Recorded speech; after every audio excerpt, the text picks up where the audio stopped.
প্রথমে কড়াইটাকে বসিয়ে তেল গরম করে পটলটাতে নুন আর হলুদ মাখিয়ে ভালো করে নিতে হবে।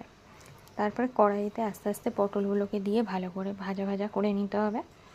পটলগুলোকে দিয়ে একটু ভালো করে ভাজা ভাজা হয়ে আসলে একটু ভালো করেই ভাজা ভাজা করে নিতে হবে। ভাজা ভাজা হয়ে আসলে পটলগুলোকে এই মশলাগুলো দিতে হবে আর কি।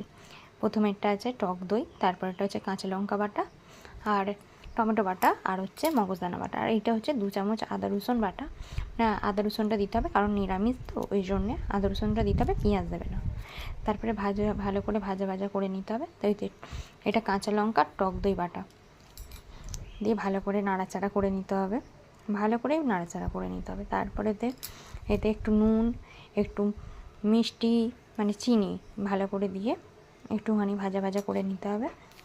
দিয়ে সামান্য জল অ্যাড করবে তোমরা, জল দেবে সামান্য। জলটা দেওয়া হয়ে গেলে ভালো করে নাড়াচাড়া করে ওইতে একটু এটা হচ্ছে মগজদানা বাটা, এটা মগজদানা বাটা, আর মগজদানা বাটাটাকে দিয়ে ভালো করে ভাজা ভাজা হয়ে গেলে এটা হচ্ছে কাশ্মীরি লঙ্কা গুঁড়ো একটুখানি দেবে, বেশি দেবে না। আর 2টো কাঁচা লঙ্কা দিয়ে দেবে। ভালো করে ভাজা ভাজা হয়ে গেলে একটু জল অ্যাড করে দেবে।